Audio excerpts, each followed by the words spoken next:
Welcome back to another episode of With Sonar. I'm your host, Luke Velasca, of course, joined by my co-host, Kyle Taylor. We've got a fantastic lineup for you today. We just had Memorial Day. We're heading into June, the final quarter of the final month of Q2, and we've got a great lineup for you today.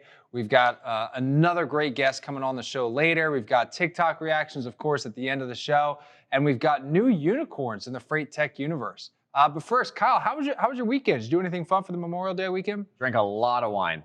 A lot of wine. A significant amount of wine. That's going to dehydrate you. Yeah, was out in Napa. Wait, hold on. Like, what kind of wine? Like, is it like, a real dry, like red wine you're having with a nice fillet, or is this kind of like more of like your sparkling, summery dessert wines, a little more refreshing? So I've drank the most amount of Chardonnay that I've ever drank, just because we were in Sonoma Valley. That was a little bit, I guess the wineries that we went to were more known for that, and it's summertime, so it is summertime. Everything's refreshing and white wines. So I'm normally a red guy, but this weekend it was a little bit. But not only that, I mean, we had Memorial Day. We got college baseball's back in the they're in the super regional. We got playoff hockey. That's right. We got everything kind of going on right now, and it's you're from Florida. Is playoff hockey, like, is that is that a thing? Do you guys watch that down there? It contradicts itself, right? Like, why would Florida be a hockey state? But chop off like a little coconut or something from one of the trees. Exactly. Well, actually, start hitting that around. Last week or the past 2 weeks, it was the first time, and I don't know, I think it was over 20 years that 2 Florida teams played in the first round in the Stanley Cup playoffs. So you had the Florida Panthers and the Tampa Bay Lightning all playing to, try to knock Tampa off their throne, which they were on, last year's Stanley Cup champions. So it's a great time. You got Tampa Brady. You got the Stanley Cup Finals. We got, I think, soccer won their Eastern. They don't care. Time to be alive. Don't care. Time to be alive. And it's phenomenal. It's phenomenal. Crystal back behind the scenes here would probably smack you for saying that. But we're back here, though. It's okay. It's all right. You know what? Hey, it's fine. It's good to be passionate about where you're from. Okay, it's good to be passionate. And congratulations. I'm happy for your success. Hey, I'm riding on my high horse. Why don't you tell us a little bit about unicorns then? Unicorns. Okay, so we all know about unicorns. What a great segue. Okay. We all know about unicorns from like the Disney, world of like rainbows and sparkles and all that stuff. And don't get me wrong, those are probably my favorite unicorns now that I have a daughter. Yeah. But and we also know unicorns from the Harry Potter world for those that are in that. But more importantly, the unicorn that we all really want to be a part of is to be able to achieve a $1 billion plus valuation as a startup. And we have a new one in the freight tech world. And it's very exciting. Project 44 just announced, you can read the story on FreightWaves.com. Yeah. They just announced that they raised or finished a Series E round totaling $202 million in funding that they raised, which gives them a valuation of $1.2 billion. I'm going to say that again, 1.2 billion. Billion with a B. That is just absolutely massive. And it's a great number. Companies like us, other TMS providers, other people who are acting in this tech side of the freight industry, this is absolutely massive, because what does this say? This only confirms that now all that money that we saw on the sidelines is now getting back into the game. Things that we saw well over a year and a half ago, where investors were kind of leaning off of it. You had those big, those automated load boards types of service, Uber Freights kinds of companies that were getting these massive valuations and not really being able to, come forth with the value or, coming from the revenue when they bought out everything. But this is just proving that the tech side. This is big. The tech side is back, baby, and we're coming back at you hard. So a lot of money probably coming in, and from Goldman Sachs. Great, yeah, no, a big thing, and that's a nice one to have in your back pocket there when you have somebody like Goldman Sachs, really, the golden standard, the gold standard, dare we say, right? Okay, now, also it's interesting too, and I think this is also a little bit encouraging that Project 44 has actually seen a really large growth and a big portion of their business really start to expand in Europe. And I don't think we've had a US-based tech company really be able to expand in Europe. And they've also doing a lot of business over with China as well, providing a lot of visibility over there. So we're seeing some good things. So that's exciting that there is room for a lot of the other freight tech companies to grow and expand outside just the US. So great things there. What else is on the horizon, though? What else we got that's happening in the world? We heard about all these containers. If you've listened to us, I mean, we've talked about it till we're blue in the face. You've probably seen Henry on LinkedIn. Henry Byers, our maritime market expert, calling the doom and gloom, of just all of these containers. Rates are super high. There is so much supply coming to the United States from places like China, really all over the place. We just see everywhere. Our bookings report is just up and to the right. It's continuing to hit record highs. And so what do you do when you're in the logistics industry? I know when I was a broker, when I was like, well, this is a difficult load. This is something that I got to get creative around. Forwarders are now getting creative. We're talking about chartering vessels, like completely renting out an entire vessel. That's Can you what I imagine did over that? the weekend. Yeah, I mean, here I am right on the PJ. We chartered out a plane. That's kind of what we've heard of before, but I've never heard of someone wanting to charter out a vessel. So how much does that cost? Just the charter of a vessel? Because you can't just charter it for like a few hours. Like this is something. Depending on where you're coming from. A lot of times we talk about China to the U.S. on the West Coast, probably the fastest. So let's just call the minimum 2 weeks. So low time. Here we go. So average cost is about $135,000 a day. $135,000 a day. And average duration is somewhere between 45 and 90 days. 45 and 90 days is average duration. So we'll use, we're all about big money here. We're talking about unicorns. So let's use the higher end. 90 days times 135,000. Calculator here. I'm not as smart as others if you're doing the mental math. So that's a cool $12 million. $12.15 million. We were talking about. That's actually, you know what? That's actually not as bad as I was expecting. Right. I would have thought worse because that's for a whole quarter. So if you do that for a year, obviously you're only at just under 50 million. Right. Drop in the bucket, right? Exactly. But that's not bad actually. If you think about it. Yep. I mean, if you can put 5,000 containers on one of those and use it, right? Whatever. And that's what I mean. Even when I talk to some very large shippers that are in the packaging industry, talking about capacity getting taken because these large shippers, other shippers that are coming into the markets and just saying, hey, if you can guarantee me this many TEUs, I will make it worth your while. We'll do 3,000, let's say 30,000 a container here. And that is actually what's happening now is you're gonna have to buy a ton of space in order to do it, and people are just pulling stuff forward.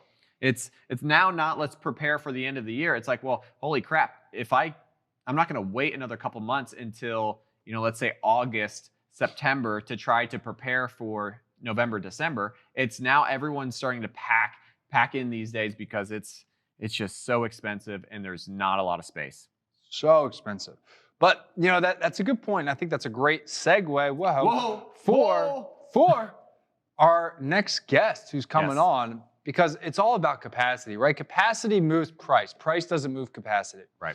And so let's just get right into it. So Justin Smith, VP of Sales for Concept Logistics, is joining us. Justin, how you doing today? Doing very well. How are you two? Oh, we're doing fantastic. Fantastic. It's a little rainy out here, but we can't complain. Where are you coming from? Where are you based out of? I'm in Boise, Idaho, and it is beautiful outside. High 80s, sunny, no clouds. Oh man, it's funny. It's not in Idaho, but just a state over. Montana has been on their marketing grind. Every commercial I've seen for all the sports shows that I watch have had, come visit Montana. But yeah, it looks beautiful. It is. It's pretty similar to Idaho. I'd say Idaho's a better place to visit, though. Yeah, I would say so. But you're in the neck of the woods of another unicorn. Truckstop.com is, I believe, in Boise, Idaho. That's down the road. Yeah, I actually worked there for a few years. In between my first gig as a broker, and it was actually a great experience to sell to brokers. Gave you a whole nother perspective on the industry. So it was a lot of fun.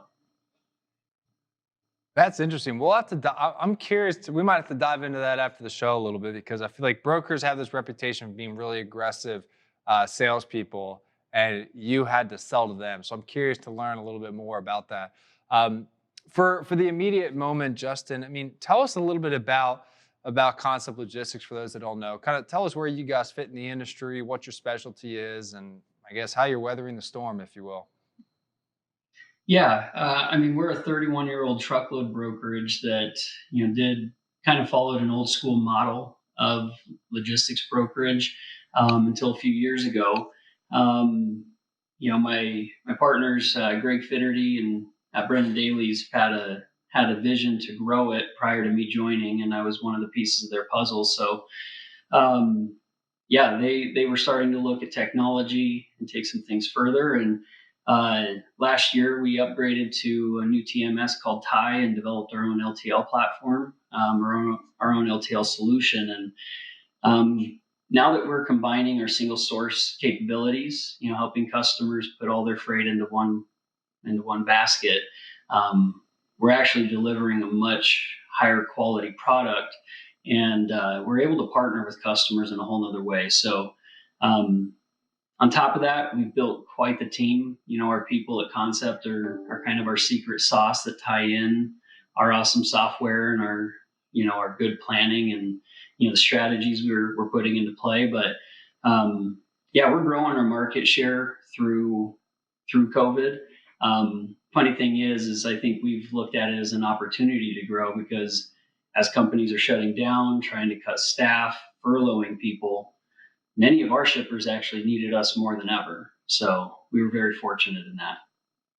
No, that's really a great position to be in, and something that we've heard across the board. If you were kind of positioned well enough, that's being the key indicator there. If you had some shippers that you had long-term relationships with already, and one piece of this whole puzzle, with on the show with Sonar, we're always talking about how we source trucks. What are the strategies around on the capacity side? Now you take a little bit of a different approach, being that you're on the customer facing side, being that you have to have that relationship. You have to validate some of the decisions, what's going on in the background. You're kind of the face of the entire enterprise when you're talking to your shippers. What are some of the strategies that you've taken in, or that you've seen work or not work, going through this whole process of COVID? It's a good question. Honesty and transparency is really what wins here, because this market's brutal. You overcommit to anything. It's not long before you're having to explain yourself. So in reality, our approach has been to be as upfront and honest with the customer, try and be as predictive as we can be and proactive in understanding what's coming. And that's customers don't need the sugarcoating right now. They need to know the real deal, what they're looking at. It's not ending soon. We hop onto a lot of customers where the first thing they're talking about is the price. Well, we have a different diagnosis for their problem, their price problem, and like you guys said, is it's capacity. So we help customers. We tell them the raw reality of the market, what they're facing, how challenging it's going to be. And then we start aiming at developing a strategy that, they believe in and can be part of. So. Love that, Justin. I think that's really good stuff there. So now, I think you're spot on in the sense to where, right, a lot of folks are obsessed with price, right? They want to know, okay, this is where pricing is, this is what we're paying more, right? And a lot of the transportation managers and directors of transportation that I've been speaking to, a lot of that obsession is because they're getting a lot of pressure from up top. And what they really need is answers to kind of explain why pricing is moving the way it is. Are you finding something similar? And if so, kind of how are you having to juggle that conversation? That's also a great question, because this is where we start using your product in a lot of quarterly business reviews, or when we do an analysis of our customer's business. We use Sonar to actually articulate the message and help them understand. The other thing is with our sales reps, we really do push them that you're right. The shipper reps or the shipping managers are the ones that are getting a lot of pressure from the top. That's exactly why we want to be talking to the top. We also aren't helping ourselves out if we are, speaking high-end calculus to a shipping manager and say, go tell your CEO what we just told you. So we present them, we'll do a full-on, business review with them with slide decks. And when we give that to the shipping manager to help that shipping manager explain why pricing is up and how it could have been worse. Then we actually ask and offer to hop on with their CEO. Let's get on a call. Let's help make sure that they understand this, so that you're not constantly getting this pressure. Unfortunately, the pressure that comes down from the top forces some shipping managers to make bad decisions. So we try to help them articulate the message to the highest levels of the company, and it helps that we kind of speak their language. Oh yeah, that hammer comes down real hard from the top, and Luke and I get to work a lot with shippers these days, just because of that overview right there, which is everyone wants a little bit more transparency. We're just trying to keep everyone honest. And even when we had Greg on a couple weeks ago, that seems to be really the culture that you guys are providing. Is this is the transparency we're trying to provide. We've been in this industry 30 years. We've been in this market up in that Buffalo region, so long that we really understand it, and that the tender data allows you to really convey that message that you used to just have as a one-off conversation. And so with these QBRs, what are some of the first things that you go to start building that deck you talked about? Yeah, one of the first ones that Greg built. I mean, Greg's really the genius behind the graphs that we looked at and that I shared. So we built them based on Buffalo because that's the market we know, and we analyze the tender volumes and the tender rejections to help them understand that there's higher paying freight in the market that these carriers are tempted to chase. So, yes, we are having to pay these carriers an extra $300 to keep a good carrier on your lane and to keep them from chasing higher paying freight. But once they start to realize that capacity's tight, a lot of freight's getting rejected, there's more volume in the market than we've ever seen. I then, take it to something they can understand and show them how many loads are posted compared to how many trucks are posted in their market. Right now, that makes it an easy discussion because oftentimes there's 900 loads and 112 carriers to move it, to move that volume. But once they kind of start to grasp that concept that there's eight loads to every one truck, we then take a look at the tender lead time in their market. So sometimes we're talking to a customer that gives us a load 2 days in advance, and normally that sounds fine. However, if the average tender lead time in their market's 3.5 days, we overlay the fact that there's 800 loads and 112 trucks, and your average shipper in your market is beating you to those carriers by 1.5 days. So, they're beating you to the punch. And we also will take it a step further and quantify the difference that they would pay, or that they could potentially pay, if they planned 4 days in advance on their lead time. Because once you look at a customer's volume, say you can save them $200 on 100 loads a month, 20 grand a month. I mean, 240,000 a year.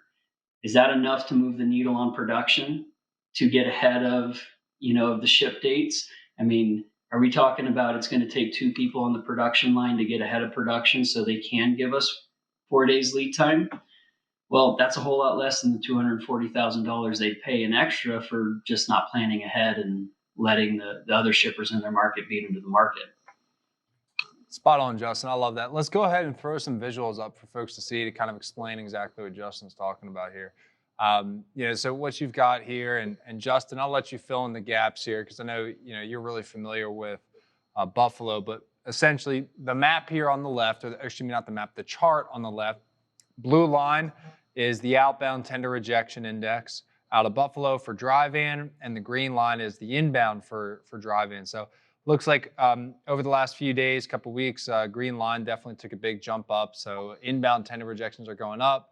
I guess implying carriers want a premium. And looks like we saw tender rejections on the outbound side, that blue line, down around 17%, but have bumped up to around 22% recently. So definitely down quite a bit from their high right around the start of the year, but still quite a bit elevated from where we were this time last year in the bottom left corner. And to your point, right, lead time, those middle table columns there, we can see local lead time on the inbound side is 3.5 days. long haul about 2.25 days. So essentially what you're saying, Justin, if your shippers are giving you as much notice or less than what these numbers, these days are showing, right here in that middle column, they're competing for the same capacity as everybody else or potentially less than everybody else. And they're shooting themselves in the foot, right? That's exactly right. It's funny on the left graph. This kind of, when we look at this, it's funny. I've shown this recently to a couple clients that when they see that, there's this initial false sense of, hey, it's loosening a little bit, but that's actually in a very narrow snapshot. If you zoom out of that and you realize that that's actually a much bigger, that even though it's dipped down into the 20s from 29, that's still a very tough market. So, right. You had back in early May of last year, where you were around 2%. So you're still more than 10 times elevated above that amount. When you talk percentages, like we talk about this with like our predictive rates, and you're like, how are rates supposed to fall 30%? And it's like, well, they're up 150% from last year. Right. So falling 30% is actually not that big of a deal. Yeah. So just insane there. That's spot on.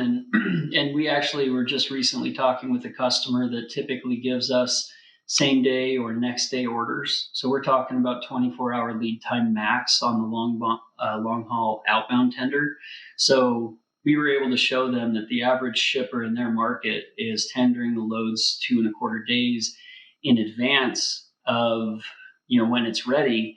So, that's a whole day and a quarter, a whole day lost with carriers on the board that could be taking your load, that don't even see your load, that are taking other freight. So, working on strategies with the customer to increase their lead time is one of the approaches to logistics that just not most brokers. Most brokers are going to let the patient come in and say, I've got a price problem, fix my price problem. And they'll go out and they'll do their thing, quote, and try to come back with a better price. Just like doctors don't necessarily let their patients self-diagnose, I don't think we should either.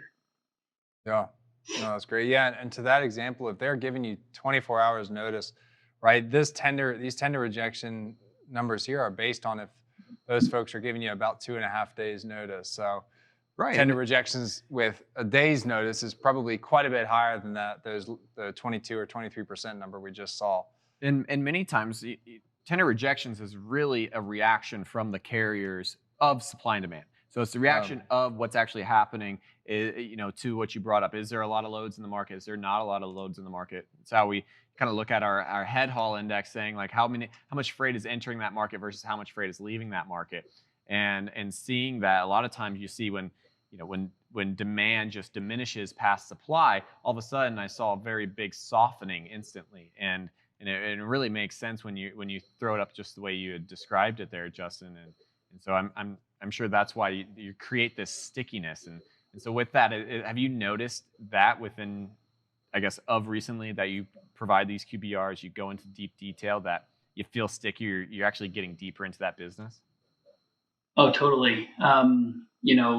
Whether it's at the beginning of a customer relationship in the discovery calls, the fact that we aren't there to just get a credit app and start quoting on their freight, that's not what we're really trying to do. So a lot of the customers that hop on to discovery calls, I frequently hear, well, we don't normally take a lot of these calls, but you guys are doing it differently. And then we come to that table with actionable information, with data to back up. All of a sudden we're diagnosing problems that people have been just letting them self-diagnose their price problem. And then with the customers, just seeing, it's a tough thing when the CEO says, hey, rates are up 13% this year. Why? That's a tough question to answer as a shipping manager. But if you're armed with information showing that it could have been up 38% on the year if you didn't have dedicated carriers with capacity built in the lanes you need, then that's a lot easier discussion to have. So we're getting a lot stickier with the customers, and our clients are actually looking for ways to do more with us because they'd like the same level of clarity they have on the freight we move for them on their entire supply chain. So it's nice to kind of, under promise, over deliver in a lot of these scenarios. And we're trying to take the approach of giving them something they don't know they need yet. They aren't asking for the QBRs. We're actually asking them to hop on so we can show them and get ahead of it before they're upset and wondering why are we paying so much. So yeah, it's made us pretty sticky. That's great, Justin. Love the feedback. I know we're getting close here towards the end of time, but pleasure speaking with you. If folks want to get in touch with you or learn more about Concept Logistics, what's the best way to do that? Our website is actually about to go under construction. We're about to revamp some of that stuff, but sales@conceptintl.com is a good way to reach our sales team. Myself, Jay Smith at Concept INTL. The last half of this year is going to be aimed at getting our website, really revamped and really pushing on social. So yeah, that'd be the best way to reach us. Fantastic. Justin, thanks so much for coming on. I'm sure we'll have you guys on again. Pleasure. And are you coming to, you're planning on coming to the F3 event, the FreightWaves event in November in Chattanooga, right? That is the plan. I spoke about that with Greg and Brendan, and it's definitely something we're planning for. So look forward to seeing you guys at the live event. Well, fingers crossed the plan allows. Justin, thanks so much again, and have a great rest of your day. Thank you, guys. Cheers. I mean, we bring stud after stud on. It's like I feel like the same thing. I don't know why we're here anymore. Like, I really don't. We can well, I mean, rock stars like that, and it's just kind of like, great. But anyways, we've got a lot of good things, and also thank you to Kevin Hill. Right. He's if you don't know who Kevin Hill is here, okay. Well, first off, you should if you watch some of the shows here. He's a big put that coffee down guy, right? But anyways, he's the man behind getting a lot of the guests here on the shows with us, especially for us. So big shout out there. Now, on to probably the most important part of the show. For sure, the most informative. My favorite part. Yeah, my favorite part, hands down. Sorry we didn't have it last week. Yeah, sorry we didn't have it last week. But we got new TikTok reactions. It's all the people in our ear that it's probably Cody, honestly. Yeah, probably Cody, honestly. Anyway, we got TikTok reactions here, and they're spooky edition, I hear. It's not Halloween, but hey, everything comes early. So I guess we've got the first one coming. Let's give it a whirl. Okay, here we are.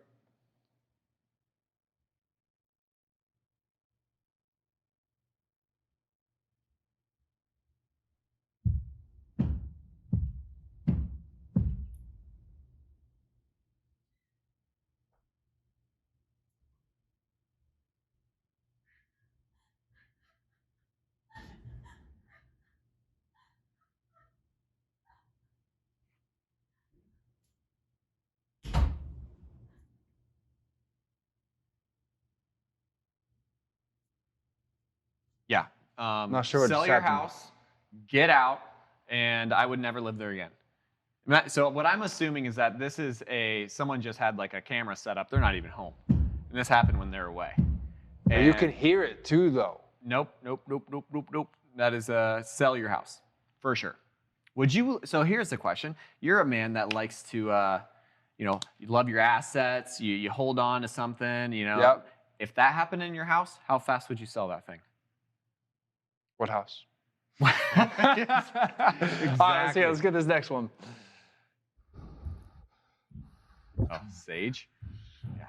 Demon be gone. This person's taking it serious. I know, bud. Demon dog. I'm not afraid, man.